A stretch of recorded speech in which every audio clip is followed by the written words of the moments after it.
Welcome to this latest edition of the Cranky Curmudgeon's Corner. My name's Paul Thomas.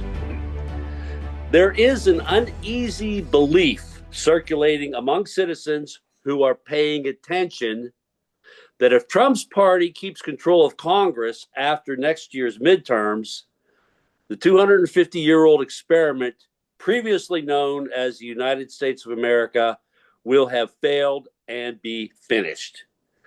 That group of citizens who are paying attention fall into a number of camps. Among them, the MAGA faithful who celebrate the demise of democracy and the deification of their God. There is the camp of the hopeless and powerless who are too depressed to do anything about it. And there are those who won't go down without a fight. Joining me today is a member of the latter group who decided that the best way to exercise his patriotic duty is to get in the fight to save democracy. Alan Bradstock, welcome to the corner. Thank you. Okay, full disclosure, Alan, you are a declared candidate for the 14th congressional seat currently held by Republican Guy Riesenthaler. We'll talk more about him later, but because I first want to ask you that besides the person of Donald Trump, what do you believe to be the greatest challenge facing our nation at this moment? Well, since we're talking besides Donald Trump, I believe for me and other economically secure Democrats, the greatest challenge is probably, can we find the off-ramp from political violence and the escalation by understanding the consequences of a cycle of violence and remind ourselves of what we have in common. I think we also need to ask the question, can we sustain our democracy in the face of threats from algorithms that supercharge confirmation bias, that tendency to accept information that confirms your belief and reject information that is against your belief, and also groupthink and big money in politics. But if you're really living paycheck to paycheck or are economically vulnerable in some way, the greatest challenge is going to be the cost of living, jobs, or lack of health insurance. Can I just go back to like the first thing you mentioned about the off-ramp to the political violence thing? Right. Do you have any strategies or you have any suggestions on how that could be achieved? Well, I think one of the things I used to do when I was in the FBI was I was focusing on countering violent extremism. And I was doing it more in the realm of countering terrorism and mostly international terrorism. But the same playbook really applies to any violent extremism, anybody that you're trying to get in front of people before they become violent. And so there's a lot of outreach to organizations and just trying to let people know and sensitize everybody that, hey, if somebody is acting off or is talking violent or is really kind of going down that rabbit hole, to say something to somebody and possibly to the authorities so that they can get ahead of it. So it's a strategy that's been out there for a while, and I think it could apply here. And I think it's very timely to try to do things like that. Have the society who is looking at this scary behavior to try to do something, but that's Right. kind of a tough task given the fact that the police are kind of hamstrung a little bit by the fact that you can't really go after somebody based on some crime that they have yet to commit, right? No, and that's it. It's not really, it's got to be a combination. Usually the programs that have been effective that I'm familiar with are combinations of law enforcement, but it's mostly non-law enforcement. It's people that are out in the community. So it's wherever the people are, it's getting them to better understand what the risks are. So you have to have people that are trained in providing those types of briefings and sensitizing. But there are people that have done that in the past. It's unfortunate during the first Trump administration, that whole countering violent extremism type of outreach were cut from DHS and FBI. So there's not a lot of people that are doing it, but those are the types of playbooks that I would say would make sense to do it. And it's possible that other organizations may be able to pick up where the federal government stopped doing that, years ago. Pending funding support. Right. Yeah, okay. Since George Washington's presidency ended, we have been stuck in a two-party political system. First, there were the Federalists versus the Democrats/Republicans, who quickly discarded the Republican part of the label when the Whigs replaced the Federalists. By 1856, the two parties were Democrats versus the Republicans, who had replaced the Whigs. The names have stayed the same since then, but the parties underwent a drastic ideological sea change in 1964 when Lyndon Johnson took the Democratic Party away from the Jim Crow Dixiecrats, whom the Republicans welcomed into their fold with open arms. How do you ascertain, Alan, the good, if you can, and the bad, which should be much easier, of each party's contribution to today's political climate and our American society in general? Let's give an analysis or a report card on the parties. All right, I'll do my best. It almost seems like it should be a college course. That's a pretty big, broad question, but I'll take a crack at it. Do So the best you can, buddy. I will, yeah. So I think on the good, I always try to be a little positive and start with that. I think both parties, at least before Trump 2.0, mostly, and I emphasize mostly, operated within norms of behavior and believed in democracy and free speech. Also, national security matters were pretty much almost always bipartisan. Now, the bad. And a lot of this is, I think, not one party specific, but there are areas where there is party specifics, and I'll talk about that. I think both parties, right at the top, have been warped by big money in politics. I think we're both susceptible to that confirmation bias and groupthink I talked about earlier. Right. They've both overplayed their wins, thinking there's big mandates, and but they were never really as big as they thought. And then there's been big swings in other directions. You just look at in general, just the media and information ecosystem, and how over the past couple of decades, the rise of partisan outlets, whether it's Fox News, MSNBC, social media now, the way it amplifies outrage and misinformation and creates echo chambers. People now live in separate information universes. It makes it hard to even agree on basic facts. You talk to people and you realize you're not even in that same universe. And the Republican media network, it's impressive. The TV, radio, and online, very well organized, and it's not going away. And the Democrats have to kind of figure out how to counter that. Another thing is just gerrymandering, which the Republicans mastered and really did well a couple of decades ago. Of course, Democrats in some states are doing the same, but it just makes it where politicians fear primaries more than the generals, and it just rewards hardline positions and punishes compromise. So it just kind of creates that polarization. And then you throw in the economic and cultural anxieties, the inequality, wage stagnation, job loss, have fueled the resentment that Donald Trump masterfully plays. And, but yet he does nothing to fix the underlying problems, probably because he doesn't care. And Democrats, they frequently have a technical explanation, but don't really seem to understand the pain. And then there's cultural shifts as well. And I think that, with the shifts on race and gender, immigration, LGBTQ plus rights over the past, 15, 20 years, there's obviously been some backlash. And I think maybe some of it was overplaying. I think of a couple of examples of, Black Lives Matter and the emphasis on defunding the police.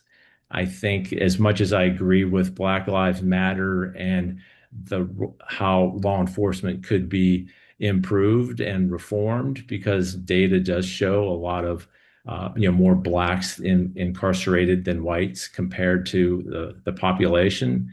But when you talk about defunding the police, I certainly don't think that's a good idea. And I think the vast majority of Americans don't. And it's, I think, been a losing political message. I think even with LGBTQ plus, the pronouns, they're confusing, especially they. And, I'm sensitive to it because my youngest child is trans. And, I've went through that experience of having to deal with new pronouns. It's hard enough. That's very hard to do. And so I think sometimes an LGBTQ member would be very angry if somebody was getting it wrong. And oftentimes I think maybe it was, not out of spite. I'm sure sometimes it is, but it's just sometimes hard to say the right one, especially when there's been a change. I think of, I'm sorry. I'm sorry. Well, no, go ahead. We had a show earlier about trans and trans issues, and one of the problems I had, and I had explained to me, was the pronoun thing. It was very difficult for me to understand how that came about, and how somebody from the generation I came from, to learn how to do it right, because I think a lot of people want to be respectful. And we don't want to get it wrong, but we have to learn how to do it. But what I want to get back to is one of the things that you started out earlier saying, and I just want to ask you this: how do you rank the misinformation part of what you alluded to, as far as the importance of what is happening regarding the effectiveness that misinformation has on our polarization? How would you rank that in terms of importance? Well, I think it's important for sure. It's hard for me to really rank it, but I think that at the core, if we can't trust the information, it just has this corrosive effect over time. And I think it's just going to get worse with AI because it's going to be even easier to create content that's going to be more believable than it already is. And so I think it's very high on the list, misinformation. I think it's going to get worse just because it's going to be easier to create it and it's going to be more believable, the misinformation that's created. So that frightens me quite a bit. Okay, before I interrupted you, is there something that you wanted to finish, a thought that you wanted to I think part of it, I was just going to get to, some of the political strategy, but really, I think, obviously, I believe that the Republicans now have just completely capitulated to Trump, and most seem fine with what I consider the slow crossing of thresholds consistent with authoritarianism. And, the Republicans used to be very much for character and competence, and I'm not really seeing that right now. And I hope to be able to, be part of bringing that back. Eventually, I think they'll get there, but right now they're just enthralled. And, I think everybody's afraid on both sides to cross Trump in a lot of ways. So that's feeding into a lot of this. We're going to pivot a little bit and talk about foreign policy. There are two major policy issues front and center. The first are the wars in Gaza and Ukraine. Can you speak to how you feel about America's position on these wars? Sure. For Gaza, I certainly support a lasting ceasefire. It's just horrifying to watch the news. It's hard to watch. Try to end that humanitarian crisis. Make sure that humanitarian aid flows into those areas without obstruction. Israel has a right to security, no doubt. But we need to make sure and do what we can to restrain some of these worst case situations. I'm a big believer and have been for 30 years about the two-state solution really being the path, the lasting peace. It was sad when it didn't work out in the late 90s, early 2000s. And, hopefully they can get back to that. But it's sure not optimistic on that front. I believe that Israel, by going over the top, especially these last probably 6, 8 months, it has surely planted the seeds of future violence just to that familiar cycle of violence. Now, on Ukraine, I stand firmly with Ukraine against Putin's aggression. We need to continue to provide military, economic, and humanitarian aid to help them defend, strengthen NATO. Now that this current incursion into Poland last week, uh, Putin probably testing the waters, seeing how NATO is going to react now that Trump's back in office and his not consistent consistently backing NATO. I believe we need to hold Russia accountable through sanctions and international pressure and not let them off the hook because I think supporting Ukraine is both a defense of democracy abroad, but also it safeguards our own security by keeping it over there. And if Putin gets away with it, it's just going to potentially give China another idea whether or not they should go into Taiwan, which is what they've been talking about doing, and probably they really want to have Taiwan reunified with the mainland. Come go back to Israel for a second, and I'm just going to throw this out as a comment from me, and I'll have you, comment on my comment. And that is, it seems like Israel feels that they're entitled to bomb the shit out of anybody. I mean, they bomb Gaza. Gaza is just rubble now, and then they bombed Iran, and then they bombed Lebanon, and then they bombed Syria, and then they bombed Qatar. They just feel that they can be bombing everybody, and America just is like, okay, go ahead. I mean, you got to be secure in your own self, so you go ahead and bomb anybody. I really think that Israel is trying to set up its own empire. Like we have the empire of Russia trying to reclaim the Soviet empire. We have the empire of America. China is, highly influential as far as its empire growing. And I think Israel is just trying to be the top dog in the Middle East. And the way they do it is through, violent aggression. So that's my view. Yeah, well, I hadn't thought of it that way, but I do look at when political leaders have challenges, just like Netanyahu's corruption charges, the most natural thing to do, and what I learned when I was studying international relations, is to create international, challenges for the country. And from that perspective, it makes a lot of sense that he wants to continue having this mobilization, this warlike atmosphere where he can try to do martial law type of things, extraterritorial, international, law breaking, type of bombs. And so that's one element to it. And I think they also believe that all these other countries that they're bombing are weak and that there's an opportunity to do it now with a compliant US and with Donald Trump. He's not going to push back, so they don't feel like they need to be constricted by either of those factors. Okay. We're going to go into the second part of the foreign relations, and that's Trump's tariff war against the world. How's that working out in terms of America's status with international relationships? Well, certainly the tariffs have strained alliances with partners like Canada, the EU, Asian allies, and it's just weakening cooperation on global challenges. I particularly just think of Canada since I spent 18 months up there, and they're the nicest people. And you just read all the time how angry they are, and why wouldn't they be? The one thing I remember when I was up there is, when you go up there as a tourist, you don't get the full experience like when you're living there. But if they're like every other country, they're proud of their history, they're proud of their country, and they resent the 51st state type of comments.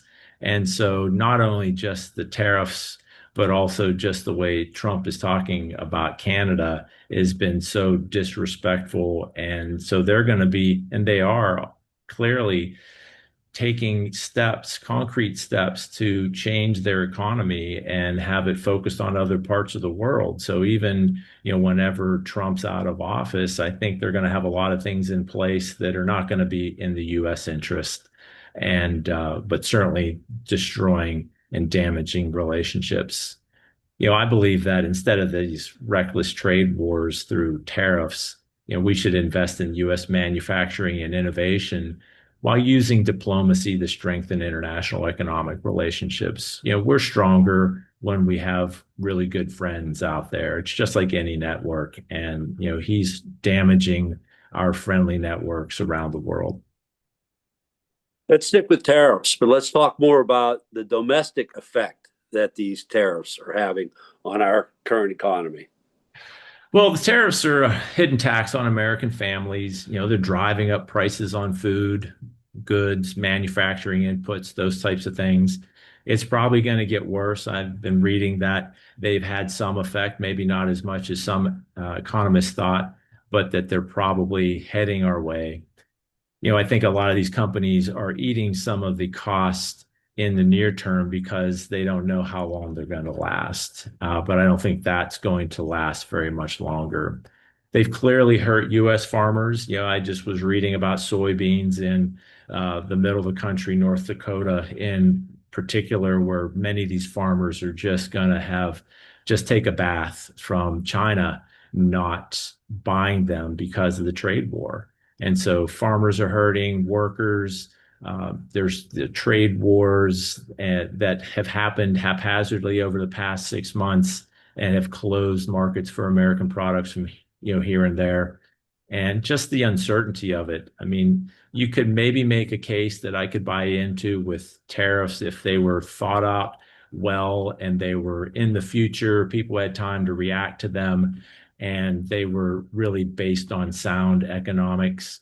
But just this uncertainty, from the gut type of thing is discouraging investment in the U.S. And so it's not having the effect that he intends.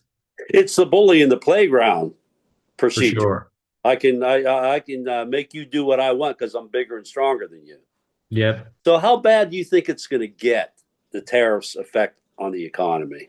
I think just the whole what the taco, Trump always chickens out. He seems to, throw it out there and then he pulls it in and then I don't understand it at all. I don't really see it, how it could be a really effective strategy. I think that the long term, it's not going to have the positive effect that you would normally expect from these tariffs just because they come and they go so fast.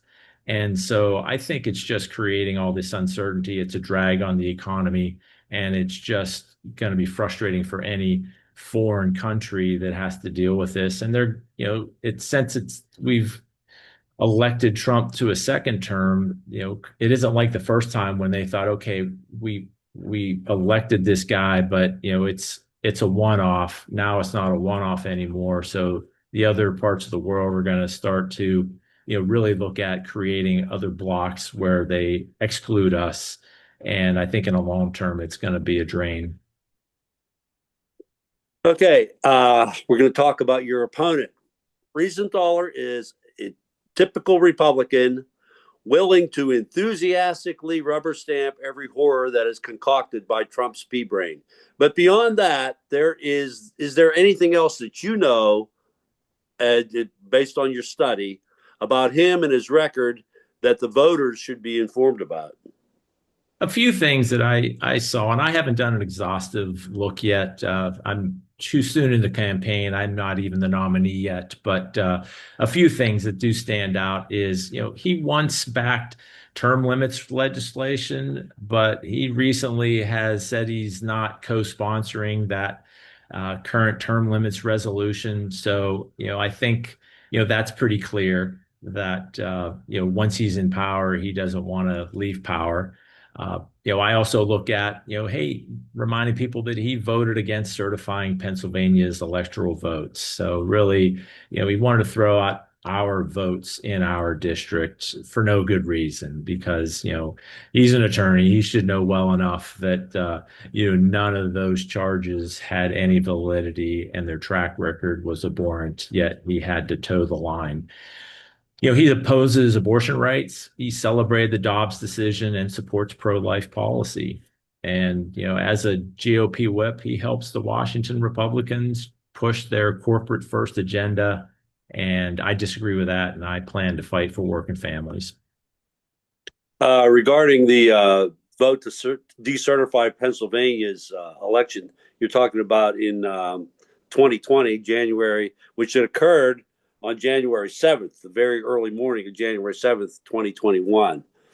As a former law enforcement official, when you witnessed the event of January 6th, 2021, what happened to that day's participants since then? And how do you feel about that then? And what do you think about now in regards to what I categorize as the insurrection that occurred that day? Yeah, I can remember that day. I mean, who can forget it? One of those seminal days. I was actually working as a contractor at that time at for the Intel community. So I was watching from a government, location on TV. And like most Americans that day, I was stunned and horrified. Since then, DOJ pursued an unprecedented investigation, which I fully supported then and now, the largest in modern U.S. history, and thousands were arrested and charged, with hundreds being convicted for assaults, obstruction, and other crimes. Those prosecutions mattered because accountability is part of the rule of law. I can remember when the Republican Party was very much for accountability and the rule of law. Those prosecutions were later affected by the pardons that Trump issued in January. For me, the lesson is clear. Standing up for the Constitution and the rule of law can't be conditional. We must protect institutions, support the officers who defend them, and ensure political power is never used to excuse violence. Also, when I hear claims that the FBI instigated January 6th, I feel those are dangerous. It's just dangerous misinformation. It's laughable to me, just spending 20 years there and knowing some of the people that actually were in charge of the folks there at the time. And so those claims just undercut the accountability and try to shift blame from those who actually participated in or encouraged the violence. To me, calling it instigation just implies malfeasance at a level that there's no credible evidence. And if anything, yes, the FBI could have done a better job of understanding and acting on the intelligence from that they knew in advance. But they certainly didn't orchestrate the attack. That's just kind of crazy. And we also need to do a better job, or they need to do a better job of understanding the intelligence gaps and being ready. The Capitol Police, I'm sure, are much better prepared for any type of insurrection that may hopefully never happen again, but they'll be better prepared in the future. Did you manage to see Kash Patel's testimony to Congress? I did not. I have a hard time. That's one of the few areas that I am almost just burying my head in the sand when it comes to listening to him, because it's hard enough to read about it afterwards, but it's just kind of heartbreaking to hear what he's been doing to the organization, firing people for just maybe being a friend of somebody that's on the out somewhere else, or some lunatic podcaster says that somebody did something and they didn't even do that. And so there's just been so many things that are going on that have never happened before. And it's just hard to watch knowing that there's so many good people there having to deal with that. So if I could characterize how you feel about the FBI at this point, it's heartbreaking. Yes. Okay. Every time I get a chance to publish my definition of leadership, I go for it. In my mind, leadership is the ability to understand the mission of the group, along with the willingness to do whatever it takes to overcome obstacles preventing the accomplishment of the mission. What's your definition of leadership? Well, I take mine was what I learned from the Army, almost 40 years ago. And the Army definition of leadership is Leadership is the process of influencing people by providing purpose, direction, and motivation to accomplish the mission and improve the organization. So that's what I was trained on, and I still like that definition. One of the catchphrases that was drilled into us back in the 80s was "Be no do." And I really like it because one, it's easy to remember, and I think it says a lot in that. So the B is character and values. Knowing is just skills and knowledge, the competence. Doing, you have to actually, you can't just talk about it, you have to take action. And so it's a simple, memorable framework that emphasize character, competence, and action. And those first two parts, as I mentioned earlier in the podcast, I think we're sorely lacking at the federal level these days. Okay. What qualifies you to represent the citizens of the 14th District in Congress? Well, I think part of it is it starts with having deep roots in the district. Guy wasn't from the district. He grew up in Allegheny County, Jefferson Hills. So just having deep roots in the district in Donora. My grandparents, they all lived in and around the Donora area. So just have that long-term connection to the district. I went to W&J. I was an accounting major. I actually won our accounting award. I was co-winner of that. So I understand accounting comes naturally. I think that being in a position to, understand budgets, that's a good feature to have. I had 20 plus years of being in leadership positions in the Army and also in the FBI. And I think that my Army leadership training and mentorship during those 8 years I was active duty really set me on a path of really understanding how to be a good leader and also how to be a good follower when you're not in a leadership position.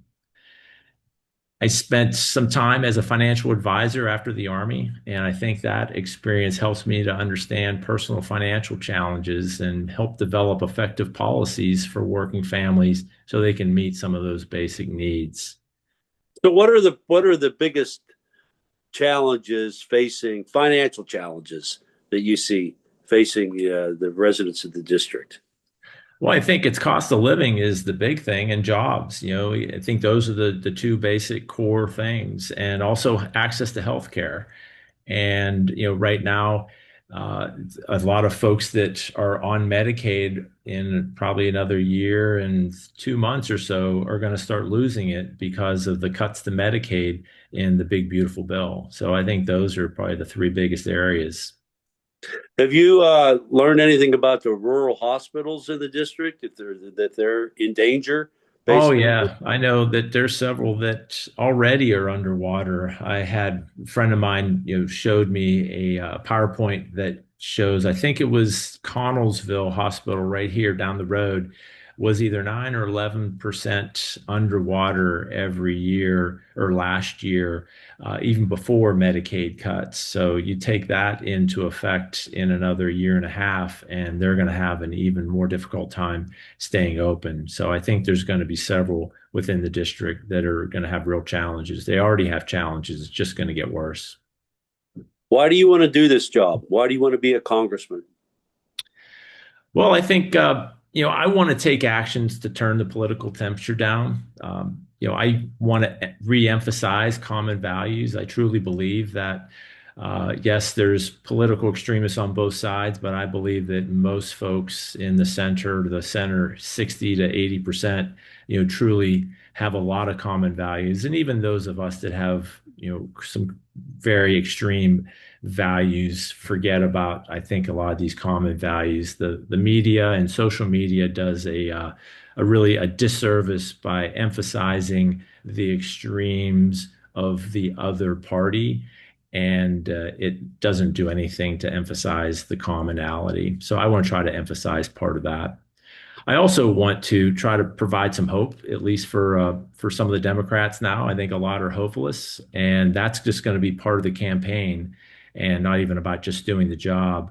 I want to help try to build community and organize more effectively than ever before, because I think it's going to take a monumental effort to preserve our democracy and improve the economics of the vulnerable ones.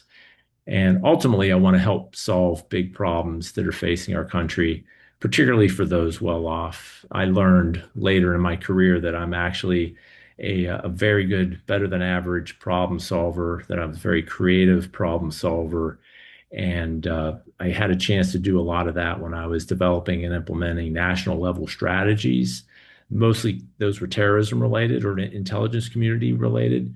But I realized that I was really good at developing and implementing strategies, tying them to budgets, because I was writing the budget for our center of the intelligence community, and then also tying it to effective program management. So it's kind of why I want to do it. And I think it's also a bit of why I believe that I'm qualified to do it. And also, I think my moral compass still works. I think that's important these days. Okay, I got a problem I'm going to throw at you right now.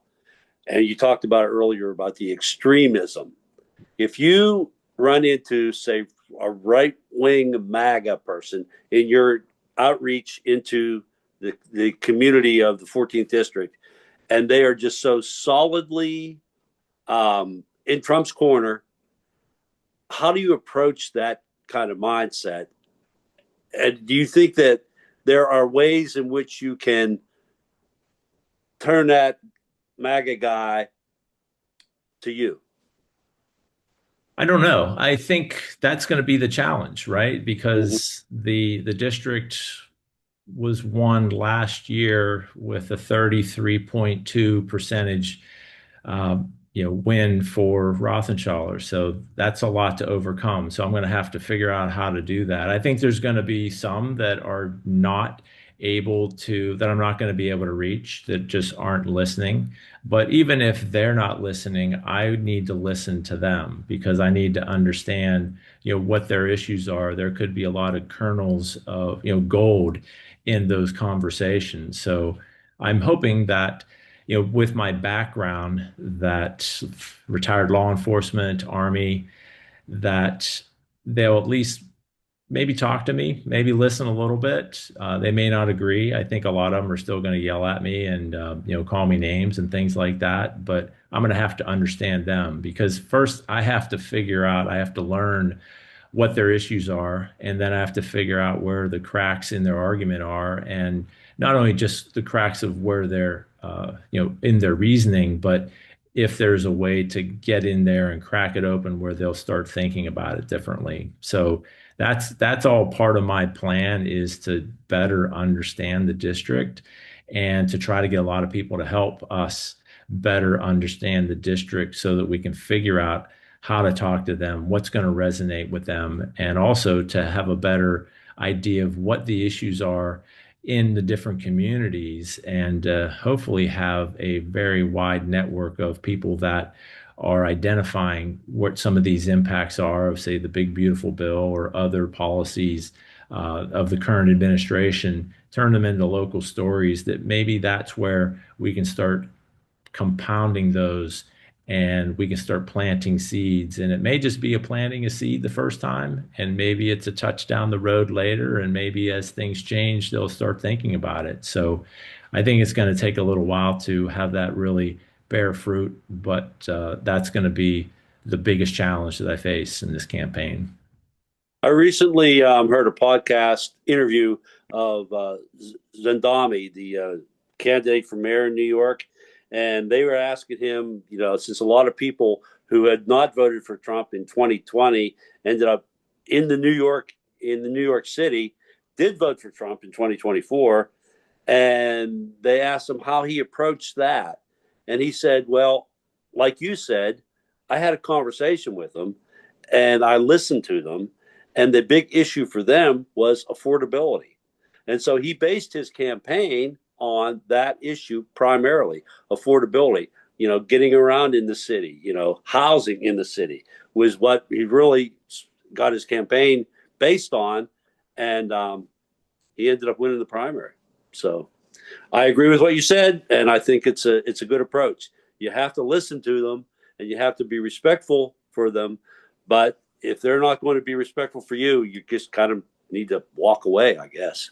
Yeah. And part of it with me is I've got, ironically, most of my friends are conservatives. They're Republicans. When you are an Army officer and a retired FBI agent, you accumulate a lot of conservative friends. And so I'm used to talking to them. I haven't lost any friends yet. And, maybe that day is coming, once I, really get into the swing of the campaign, but I hope not.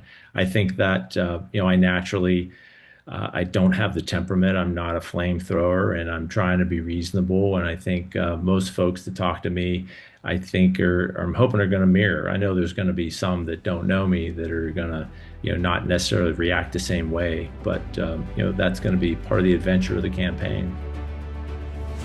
Ellen Bradstock, thank you so much for joining us in the corner, and best of luck to you on the campaign trail. Well, thank you for having me. All right. And we'll be in touch. All right. Sounds good, Paul. All you out there in Cyberland, thanks for listening. Until next time, bye now.